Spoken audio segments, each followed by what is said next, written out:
আচ্ছা কোনসে আল্লাহ বড় না মানুষ বড়? ধরো গাদা, তুই কার হাতে কার জোড়া দেশ? কোড়ায় আল্লাহ আর কোড়ায় মানুষ। যেটা কবার কইছে ওইটা কন। আল্লাহ বড় না মানুষ বড়? আল্লাহই তো বড়। আল্লাহ বড়, তাহলে আল্লাহর কথা না হইনা মানুষের কথা শুনেন কে? কি কইতাছস? কি আর আল্লাহর কথা মানে না মানুষের কথা মানে? হ্যাঁ, কি আর মানুষের কথা শুনেন তাই না? আমনে যে ওই দিনকে ডায়াবেটিসের রোগ নিয়ে যে হাসপাতালে গেলেন, ডাক্তার আপনার কত কিছু খাবার না করলো, সব কিছু না খাই এখন চলতেছেন।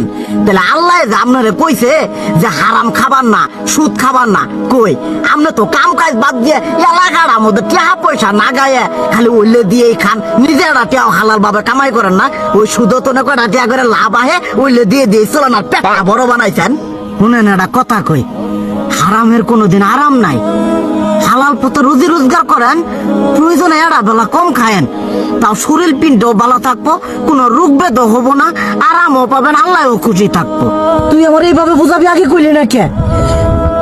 আসলে এই বিষয়টা তো আমি কখনো মাথায় এইভাবে নেই যে আমাদের কখনো ডাক্তার নিষেধ করলে ঠিকই আমরা নিষেধ মানি, কিন্তু উপর আল্লাহ যে কত কিছু নিষেধ করে দিয়ে সেটা মানি না।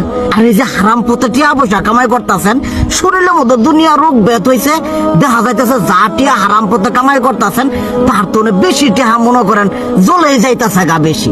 আজকের পর থেকে আমি আর এই হারাম সুদ খামো না, আমি হালাল পথে চলবো, হালাল টাকা পয়সা ইনকাম করবো। এতে করে যদি একবেলা কমও খাইতে হয় তবুও খামো, তবু আমি আর এই হারাম পথে চলবো না। আচ্ছা ঠিক আছে।